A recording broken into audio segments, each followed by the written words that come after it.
ഉച്ചക്കുളി പിച്ചക്കുളി എന്ന് പറയെങ്കിലും ഞാൻ ഉച്ചയ്ക്ക് കുളിച്ചേ. എന്നിട്ട് ഇതേ കിലോമീറ്ററുകൾക്ക് അപ്പുറത്ത് കിടക്കണ മതിക്കുന്നില്ല കാർത്തികൾക്ക് കാണാൻ പോവാണ് കേട്ടോ. പോണ വഴിക്ക് ഒരു കിടിലൻ കടയുണ്ട്, ഇല്ല ഡിസൈൻസ് എന്ന് പറഞ്ഞിട്ട്. സംഭവം ആശേരി പണിയൊക്കെ നടക്കണ സ്ഥലം തോന്നുന്നു, പക്ഷെ നല്ല ഭംഗിയെ കാണാൻ. ഒരു 2-3 പാലം കടന്നിട്ട് വേണം ഞങ്ങൾക്ക് എന്റെ വീട്ടിലേക്ക് എത്താൻ. ഇന്നിപ്പോ ആകാശത്തിന് മൂഡ് സ്വിങ്സ് ഉള്ള ദിവസം തോന്നുന്നു. ഇറങ്ങിയപ്പോ നല്ല പൊരി വെയിലായിരുന്നു. ഇത്തിരി കഴിഞ്ഞപ്പോഴേക്കും ഒരു ജാതി മഴ അങ്ങോട്ട് പെയ്തു. മഴ പെയ്താ പിന്നെ ചായയും കടിയും മസ്റ്റാണ്. ഞാനാണെങ്കിൽ വണ്ണം കുറയ്ക്കുന്നൊക്കെ ഭഗീരഥ പ്രയത്നം ചെയ്തിട്ട് 1 മാസം പോലും ആയിട്ടില്ലല്ലോ. അതുകൊണ്ട് അഖിലും പിള്ളേരും ചായയും കടിയും കഴിച്ചു. ഞാൻ അവിടെ നോക്കിയിരുന്നു. പിന്നെ എന്റെ ശങ്കു തന്നെ ഫുഡ് കഴിക്കണ കണ്ടിട്ട് ചേച്ചി ഇതെങ്ങനെയാ പഠിപ്പിച്ചതെന്നൊക്കെ എനിക്ക് മെസ്സേജ് വരലുണ്ട്. ഇതിപ്പോ പഠിപ്പിച്ചതൊന്നല്ല, വരരുചി പറഞ്ഞ പോലെ കുഞ്ഞിന് വായ കയറിയിട്ടുണ്ടോ അത് ഭക്ഷണം തന്നെ കഴിച്ചോളൂ, നമ്മൾ കുത്തിക്കയറ്റൊന്നും വേണ്ട.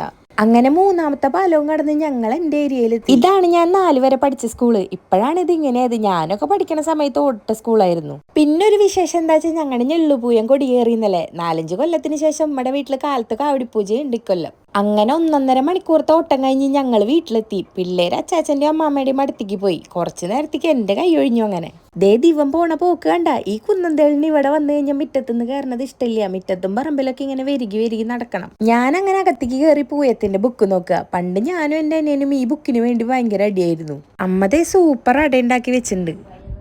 അപ്പം മുഴുവൻ വീഡിയോ യൂട്യൂബിലുണ്ട്, ഇഷ്ടമുണ്ടെങ്കിൽ പോയി കാണട്ടാ.